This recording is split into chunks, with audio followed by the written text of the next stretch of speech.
Hello, je suis de retour. Pour cette nouvelle vidéo, j'ai eu envie de t'emmener quelque part, dans un probable futur.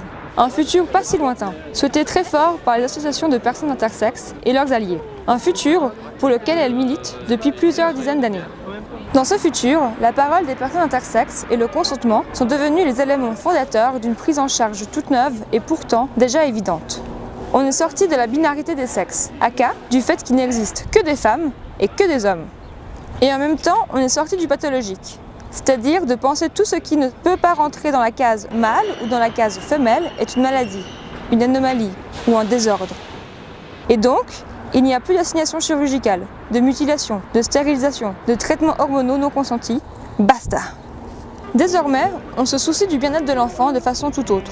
On respecte son corps, on l'informe, on le laisse choisir. Pourquoi ça me semble important d'imaginer ce futur et de t'inviter à l'imaginer avec moi ?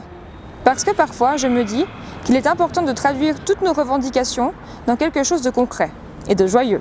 Je veux t'inviter à penser avec nous, à voir à quoi ça pourrait ressembler. Loin, très très loin du drame médical et du mythe de l'hermaphrodite. Allez, c'est parti! Un petit être vient de naître, à la maternité d'une clinique. Ce nouveau-né est un enfant intersexué, c'est-à-dire qu'il n'est pas tout à fait mâle ou tout à fait femelle. Il a une variation du développement sexuel. Une variation du vivement, une parmi tant d'autres. Ses parents sont un peu décontenancés, se posent 1000 questions, mais ils ne sont pas surpris. Ils savent que cette éventualité existe. Depuis que les personnes intersexuées ont pris la parole dans les médias, les tribunaux ou dans la société civile pour que l'on reconnaisse leur existence, elles sont devenues visibles. C'est cette visibilité qui fait que, désormais, les parents ne tombent plus des nues quand ils apprennent que leur enfant est intersexué. Dès la naissance, ils ont été tout de suite rassurés par le personnel soignant. Depuis plusieurs années maintenant, des cours spécifiques ont été mis en place un peu partout, dans les facultés de médecine, dans les écoles de sages-femmes et d'infirmiers ou d'infirmières. Dans chacun de ces cours, des personnes intersexes viennent parler. Elles témoignent de leur vécu, des évolutions de la prise en charge. Elles sont bien vigilantes, recadrent parfois le personnel soignant qui ont du mal à sortir de la binarité et du pathologique. Elles les aident à se défaire de tous ces réflexes. Elles saluent aussi les avancées concrètes qui se sont produites. Alors aux parents du petit être, on va leur dire « Votre enfant n'est pas malade ».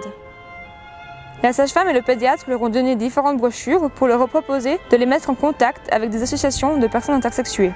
Sur la brochure publiée par l'association de personnes intersexes, des visages souriants, des conseils précieux, des contacts et les images d'une communauté soudée.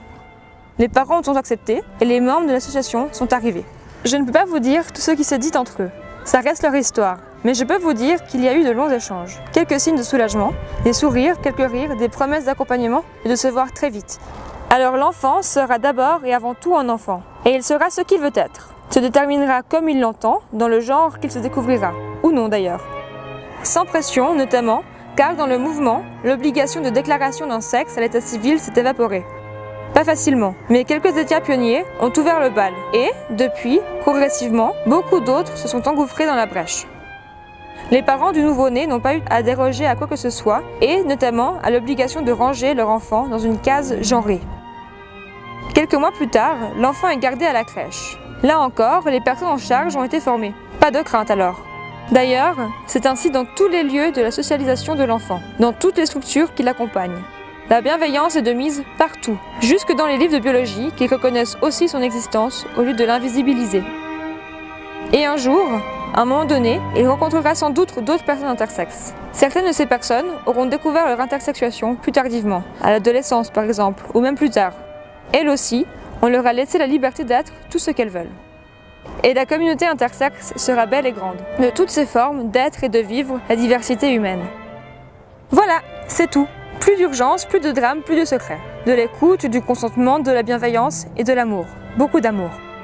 Tout n'est pas encore défini. Il nous reste à batailler. Il nous reste tant à faire. Il faudra que l'on fasse sauter un bon nombre de carcans et d'idées préconçues. J'ai voulu faire cette vidéo pour réunir les personnes intersexes, leurs familles, les alliés, autour d'un rêve. Un rêve qui ne devrait pas en être un. Et surtout, n'oublie pas, on va gagner!